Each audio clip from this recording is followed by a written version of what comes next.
Baik, kita mulai saja untuk pertemuan kali ini. Yang sudah hadir ini ada Pak Cahyono, Pak Agus Wiyoto, Pak Basuki, dan Bu Eni. Ya.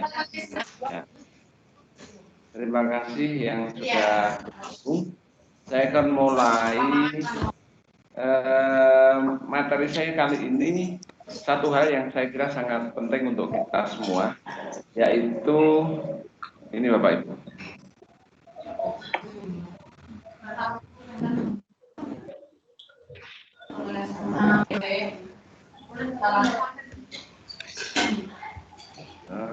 Ya.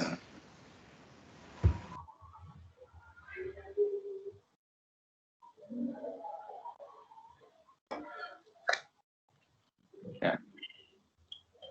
Akuntabilitas kinerja waka kurikulum di masa pandemi ini. Sudah bisa dilihat paparan saya, Pak Agus Cahyono? Bisa Pak. Oke, baik. Ya, Pak. Tidak banyak yang saya sampaikan. Ya, untuk kali ini akuntabilitas kinerja waka kurikulum. Bapak Ibu, sebagai waka kurikulum tentu Bapak Ibu sekarang ini orang yang paling sibuk melaksanakan aktivitas dibanding yang lain-lain. Karena Bapak Ibu adalah penjaga gawangnya PJJ. PJJ jalan apa tidak itu sangat tergantung pada pengaturannya waka kurikulum.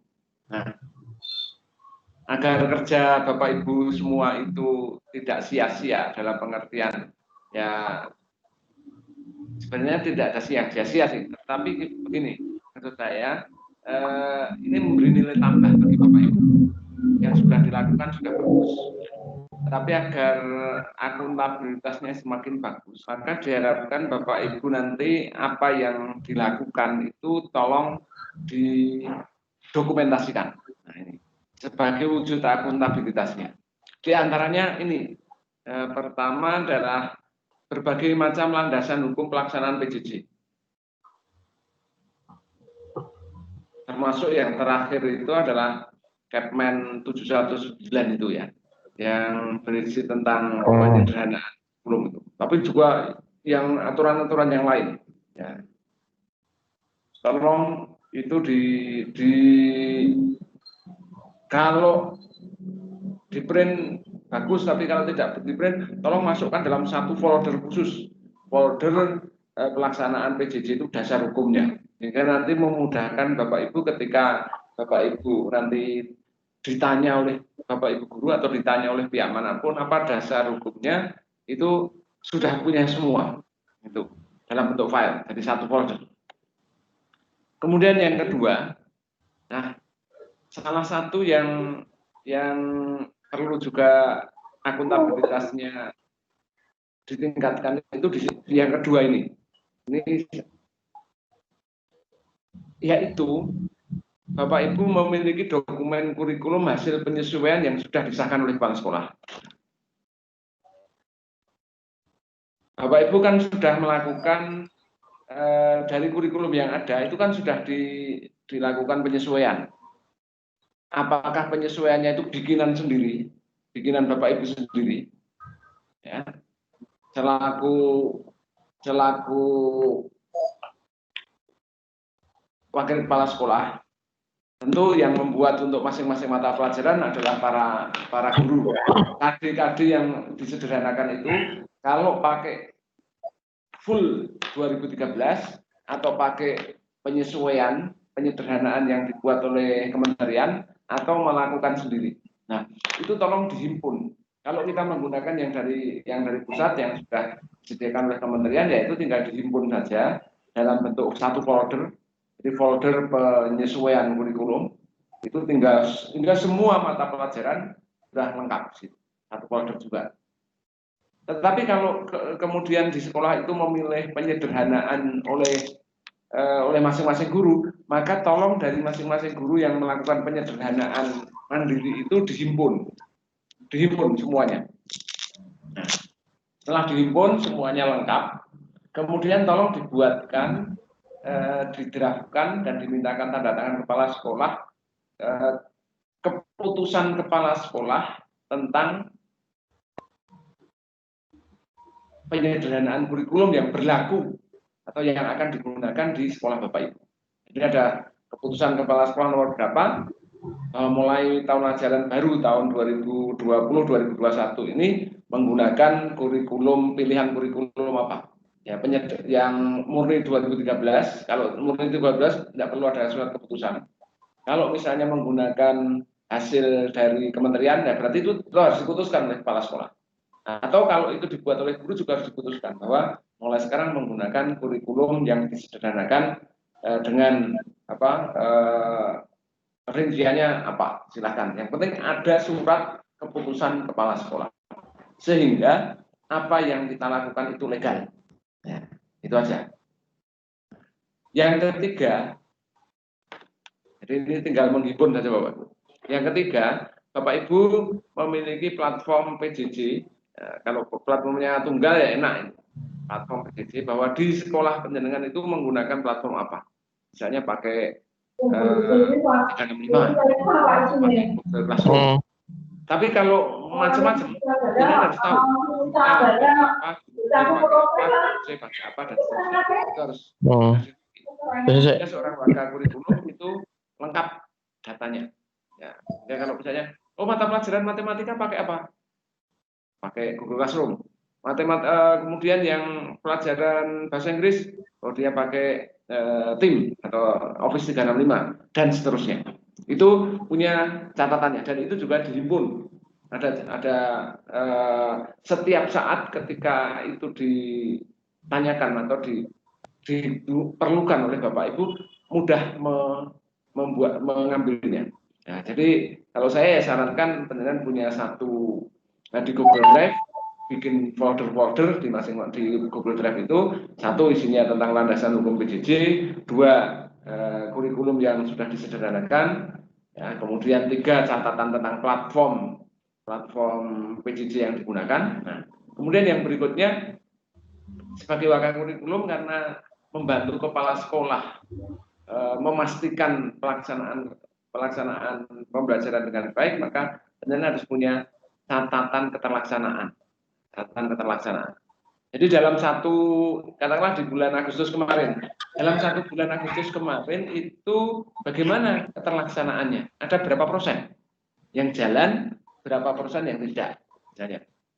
Nah, sehingga persentasenya ada berapa hari kerja, masing-masing hari itu ada mata pelajaran apa saja, dari itu yang terlaksana penuh berapa, yang ada hambatan berapa, yang tidak terlaksana berapa. Nah, itu catatan keterlaksanaan. Kemudian catatan hasil pemantauan keterlaksanaan, ya tadi itu berarti pemantauannya. Terus analisis hasil pemantauan itu, kalau yang di sini catatan hasil pemantauan itu tidak hanya keterlaksanaannya saja, sampai penelitian punya catatan berapa siswa yang ikut, berapa yang siswa tidak ikut. Saya sudah melihat di masing-masing sekolah sudah punya itu, ya sudah punya, tinggal dihimpun. Ada yang di print dengan bagus, jadi jurnal masing-masing harian itu guru itu di print, kemudian dijilid sebagai laporan ya, setiap bulan, itu bagus. Ya, nah itu catatannya ada, tapi tidak harus di print, tidak masalah, tetapi pendengar masukkan di salah satu folder sehingga sewaktu-waktu dibutuhkan itu mudah dicatat. Ya, kalau nanti ditanya itu tidak, istilah orang Jawanya itu beliru. Nah, karena apa? Kita punya catatan. Ya, saya tidak ingat, tetapi saya punya catatannya. Bukakan di Google Drive Plus, ketahuan. Ya, itu. Tetapi lebih penting lagi adalah analisisnya. Analisis hasil pemantauan pelaksanaan. Berarti analisis itu paling tidak ada rata-rata, yang paling banyak, yang paling sedikit. Nah, atau rata-rata misalnya kehadiran siswa dalam pembelajaran PJJ rata-rata berapa persen. Ya, yang tertinggi itu mata pelajaran apa, berapa persen, yang terendah itu berapa persen, itu aja.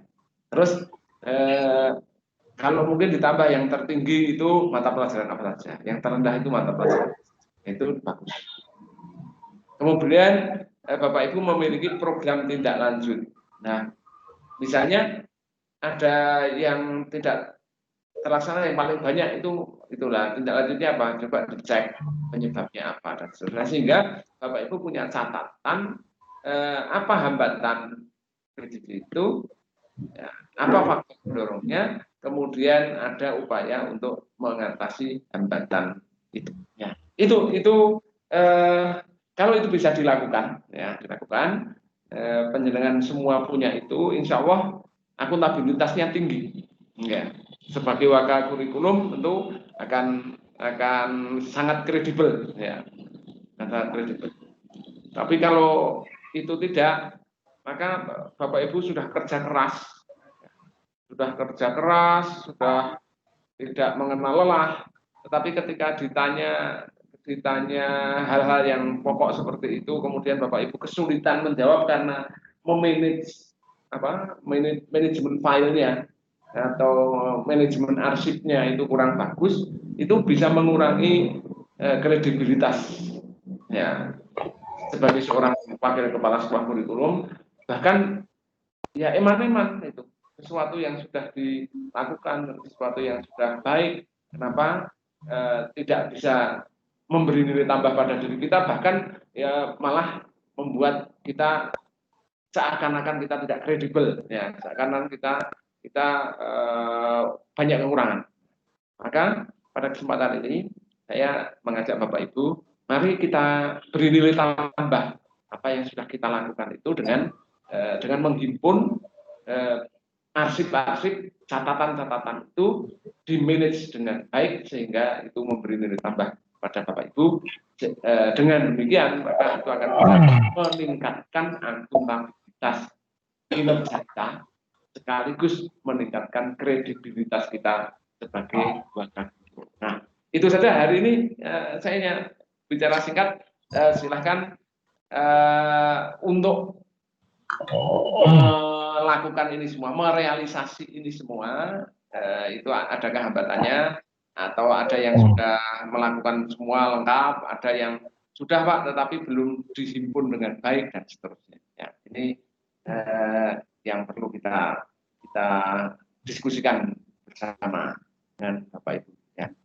Kira-kira itu saja untuk kali ini. Mari kita sharing, ya, manfaatkan kita untuk sharing dari yang saya sampaikan tadi. Barangkali adakah hambatannya, adakah yang bisa saya bantu dan seterusnya. Monggo dipersilakan.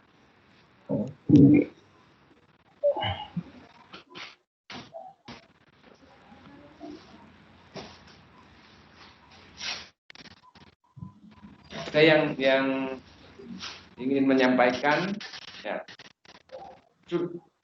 sudah menghimpun lengkap. Siapa yang sudah melakukan seperti itu, ya, artinya dengan manajemen file yang baik itu, dia sewaktu-waktu dipakai sudah yang 100%. Nah, itu siapa yang sudah 100%. Nah, siapa yang masih 80%, siapa yang 75%, siapa yang 50%. Nah, monggo ini sekaligus untuk introspeksi langkah-langkah apa yang harus kita lakukan sebagai warga kurikulum biar tadi lebih akuntabel, lebih kredibel. Gitu.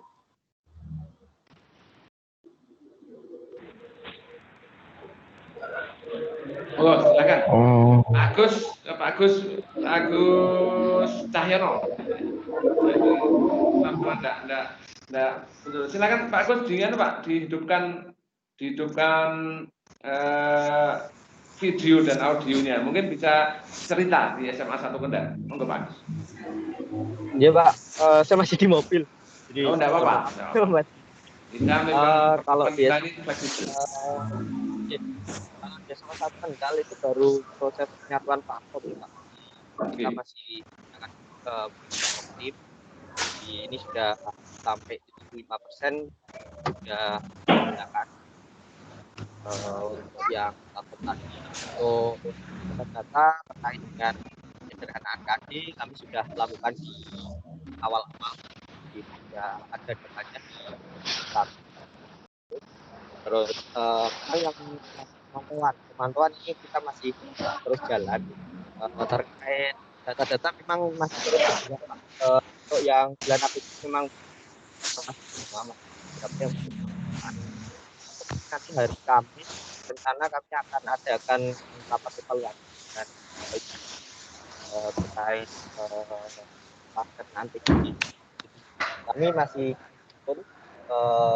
kesulitan-kesulitan di lapangan.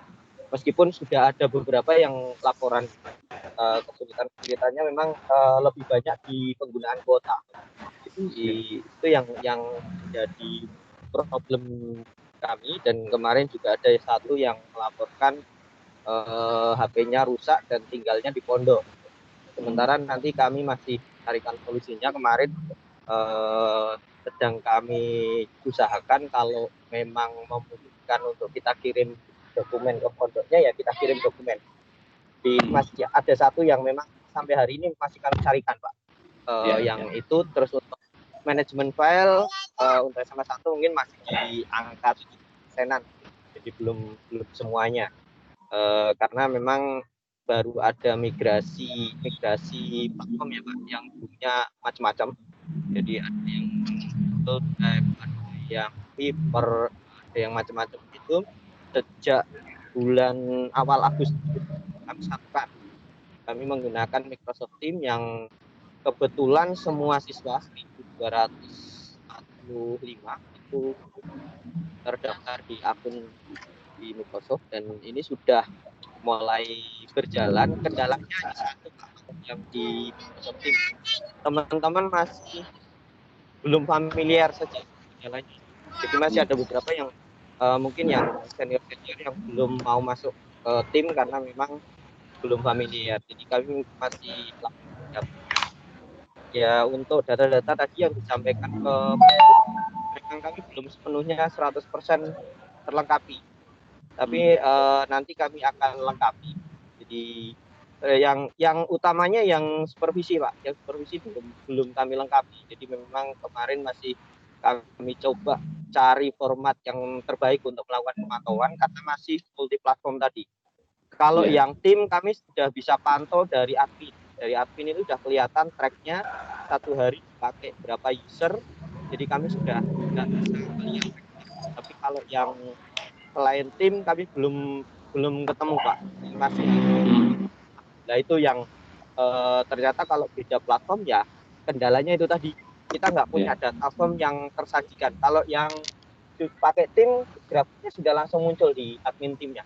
Jadi udah langsung kelihatan, jadi tanpa kita melihat kelas mana yang tidak aktif, kita sudah bisa tahu. Jadi ada kelas yang dulu hanya membuat kelas, tapi pelajaran karena kita ada 5 orang yang semuanya memantau. Mungkin kalau di rata-rata ada 16 mapel per kelas ya. Jadi kalau kita pantau ya masing-masing ada 16 grup kelas di satu kelasnya itu. Jadi setiap. Jadi itu. Jadi kendala kami memang karena masih ada macam-macam platform tadi, sehingga kami masih ada beberapa yang harus collect data manual, Pak. Collect data manual. Jadi kalau yang sudah sama dengan platform kita ya enggak, kita sudah langsung muncul datanya tanpa kita collect. Jadi kita bisa bahkan intervensi masuk ke kelasnya juga kita sudah bisa. Itu yang dilakukan kami, Pak, di tim SMA 1. Terima kasih Pak Agus. Jadi sudah ada gambaran. Jadi itu maka sejak awal saya selalu menyampaikan kalau memungkinkan tentu dengan mempertimbangkan banyak hal itu pakai satu platform ya, sehingga memudahkan kita untuk melakukan pemantauan. Karena apa? Kita tidak sekedar dituntut ini PJJ jalan, tapi PJJ jalan dan berkualitas. Nah ini kan, tapi tahap awal ya jalan dulu aja, jangan sampai tidak jalan. Nah setelah itu berjalan, baru kita tingkatkan tahapannya gimana itu berkualitas. Oke, ya Pak, silakan. Ya, dari tadi itu kira-kira sudah berapa persen, kemudian ada hambatan apa dan seterusnya. Silakan Pak Agus Biato. Iya Pak. Terima kasih waktunya. Perlu sampaikan pada Pak Utomo bahwa SMA Gringsing untuk PJJ ini sudah melakukan pemantauan PJJ dengan menggunakan Google Classroom dengan GC, itu dibuat semacam form yang isinya itu tentang keaktifan siswa dalam mengikuti PJJ. Jadi ada yang aktif, ada yang kurang aktif, dan ada yang tidak aktif bahkan belum bergabung di GC masing-masing. Nah, untuk Bapak Ibu guru juga di situ di dalamnya ada untuk absen dalam pelaksanaan PJJ. Nah, untuk yang digunakan untuk sementara ini masih menggunakan GC. Kemungkinan nanti di semester 2 kita akan menggunakan e-learning yang menggunakan web sekolah sendiri. Nah, untuk UTS SMA Gringsing tidak menggunakan GC tapi menggunakan linknya sendiri. Untuk e-learning mempunyai SMA Gringsing sendiri. Jadi hanya satu pintu menggunakan e-learning, tidak menggunakan beberapa macam aplikasi. Itu Pak. Untuk SMA Gringsing sementara itu kemarin menggunakan PJJ dengan Google Classroom, tetapi untuk UTS ini, untuk PTS ini tengah semester menggunakan e-learning dengan menggunakan web sekolah sendiri. Dan kemungkinan nanti di semester 2 kita migrasi ke e-learning menggunakan web sekolah sendiri, Pak. Terima kasih, Pak. Oke.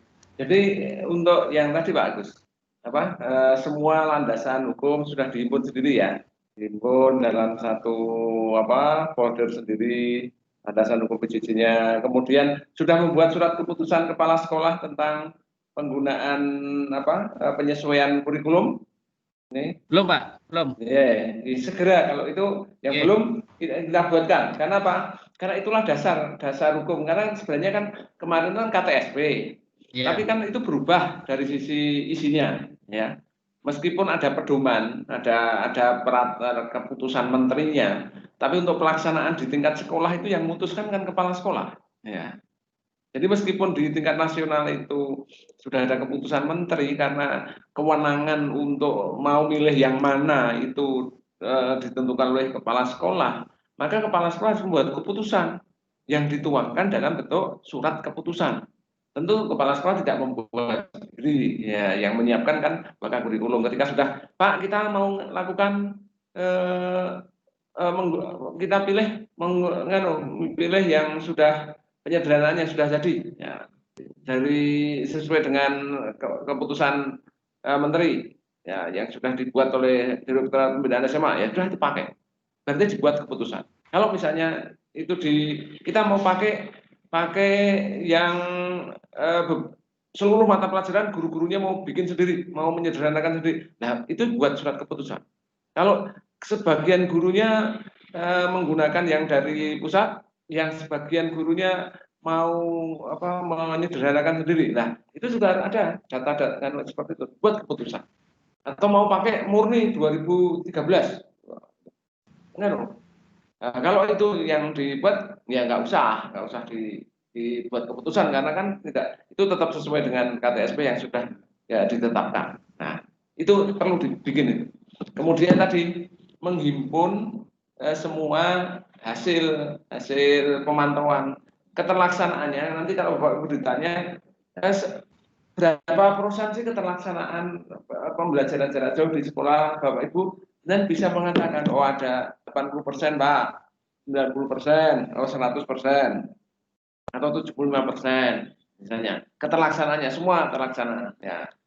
Tuh, semua sesuai jadwal. Kalau satu hari dijadwal 3 mata pelajaran, semuanya bisa berjalan, gitu.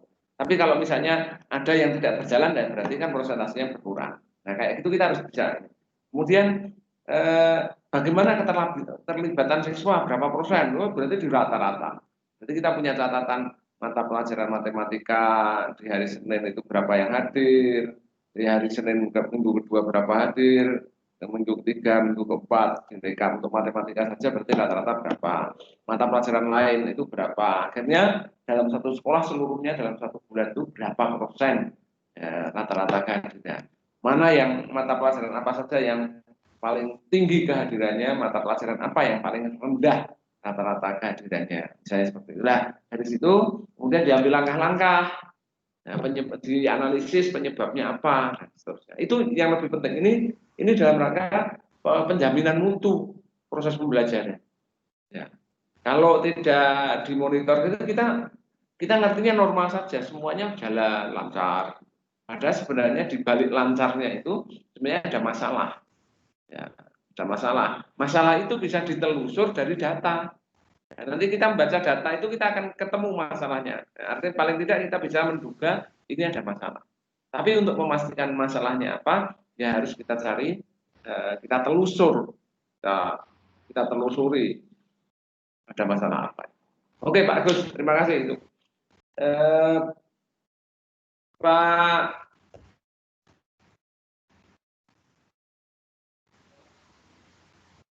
Pak Irul, ya Pak Irul. Saya kemarin lupa mengambil data yang di Pegandon. Saya sudah baca rekapan laporan itu Pak Irul. Kalau nanti filenya mungkin nanti saya bisa diberi juga filenya itu. Kalau di Pegandon sudah dijilid bagus, ya itu tinggal dilakukan analisis. Ya. Pak Irul, silakan diaktifkan Pak Irul. Ya. Ya. Ya Pak. Oke, kemarin saya sudah lihat saya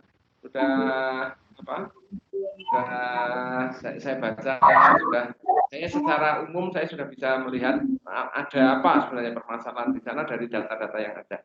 Tolong itu penjaringan dengan timnya itu segera lakukan rapat, dianalisis bareng, kemudian diambil langkah-langkah untuk mengatasi masalah itu. Ya. Ya, sudah ada rencana kapan atau bagaimana dan seterusnya. Silakan Pak. Ya kemarin dari jurnal yang sudah di print itu kan dilihat anak-anak yang punya masalah tidak ikut daring itu, wali kelas sudah bekerja sama dengan BK untuk mendatangi anak-anak yang paling banyak sering tidak mengikuti pembelajarannya itu Pak.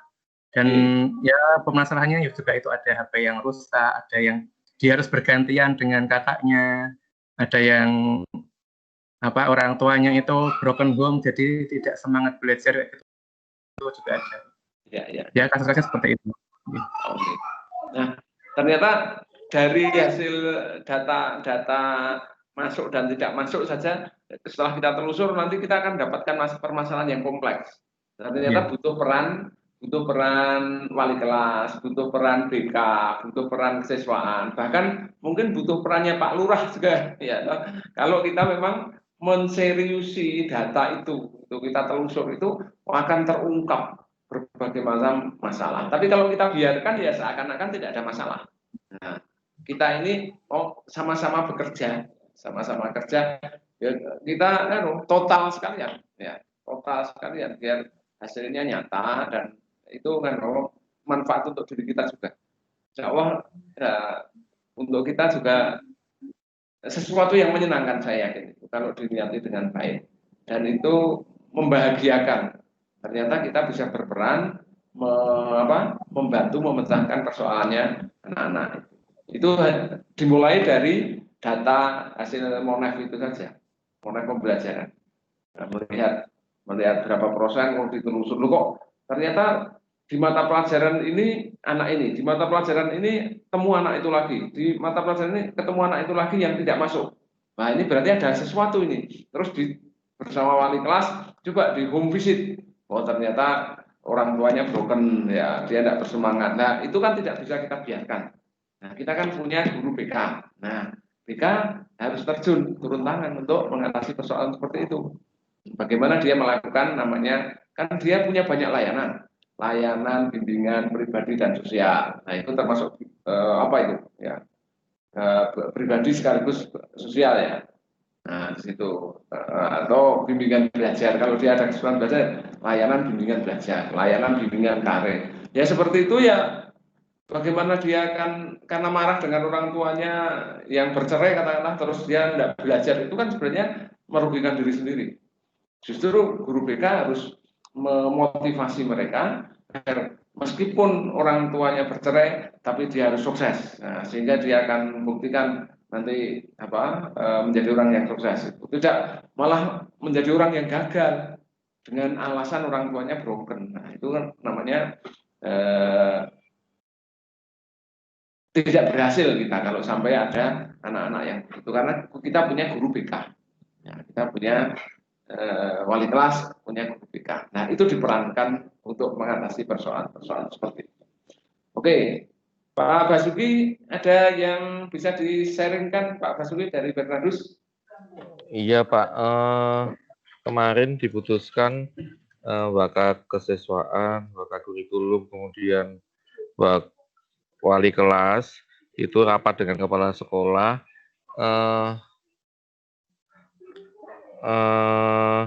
itu